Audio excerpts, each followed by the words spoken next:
안녕하세요. 신문을 읽어주는 남자 지미진입니다. 오늘은 2023년 5월 20일자 매일경제신문 오피니언면에 있는 김영준의 마켓 관찰 칼럼을 읽어드리겠습니다. 자, 바로 시작하겠습니다.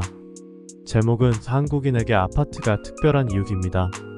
팩트로는 80년대 이후 고급 주거지, 부상, 부와 성공을 상징하는 아이템, 그 성공이 이젠 젊은층 짓눌러입니다. 우리나라 사람들에게 아파트는 주거 공간 그 이상이다. 모두가 아파트를 원하고 바란다. 그런데 사람들 생각과 달리 처음부터 아파트가 선호됐던 것은 아닌 것 같다. 1971년에 영국 왕립 아시아학회 한국지부에서 발간한 저널에 따르면 당시까지만 하더라도 우리나라 사람들은 아파트를 그리 선호하지 않았다.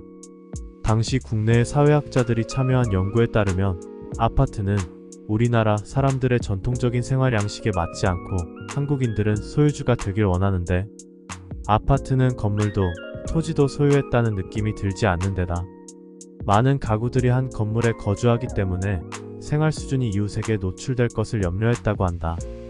이것 외에도 당시의 사회적 맥락 또한 고려해야 한다. 당시까지 보급된 시민 아파트들은 유럽의 공공주택을 모방한 형태였다. 시설적인 측면에서 딱히 우수하다고 보긴 어려웠다. 이러다 보니 부유층이나 중산층이 들어가기엔 크기도 작고 시설적 측면에서 메리트가 없는 데다 그렇다고 저소득층이 들어가기엔 나름 최신 주택이라 비싸서 메리트가 없었던 것이다. 여기에 1970년에 와우 아파트가 붕괴하면서 아파트는 최악의 주거 공간이자 불신의 상징이 되었다. 이 사건 이후 국내 주택 공급 정책은 방향성을 완전히 달리하게 된다.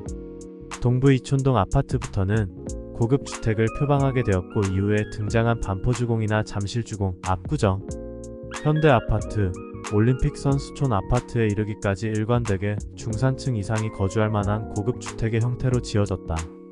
즉 저소득층의 주거공간 제공을 위해 지어진 유럽이나 미국 아파트와 달리 우리나라의 아파트는 고급 주거 공간으로 그 방향성이 달랐던 셈이다.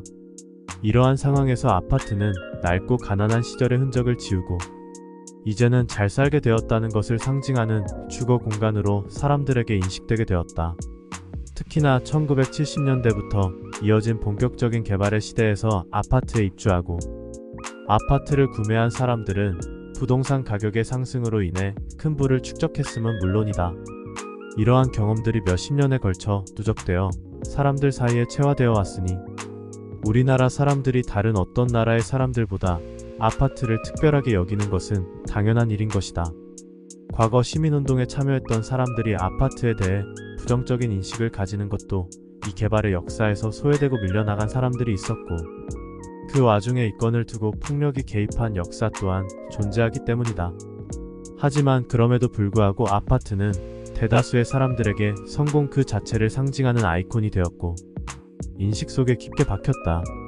아파트는 국내에 보급된 주거 형태 중 가장 크게 성공한 모델이다. 그리고 이 성공은 아파트의 고급화 덕분이었고 가난을 벗고 더 잘 살고자 하는 사람들에게 그 상징으로 선택을 받아 연이은 성공들을 만들어냈다. 그 성공들이 쌓이고 쌓여 아파트 불패 신화가 된 것이다. 이러한 맥락을 생각하면 아파트로 계급을 나누려 하는 아이들의 모습이 바람직하지 못하나 왜 그러는지는 이해할 수 있다. 아파트가 애초에 경제적 사회적 지위를 드러내는 수단으로 보급되어서다. 이게 참 아이러니한 부분이다. 아파트의 대성공 덕분에 우리는 고급 단독주택을 가지는 것보다 상대적으로 저렴한 가격에 고급 주택을 구매할 수 있게 되었고 빠른 속도로 주택이 보급될 수 있었다. 하지만 너무 거대한 성공을 거둔 데다 이 고급화가 계속 진행되면서 아파트, 그 중에서도 대도시 주요 지역의 아파트는 더욱 크게 올랐다. 그리고 그 비싼 가격이 지금의 젊은 세대들에게 큰 압력으로 삶을 짓누르게 된 것이다.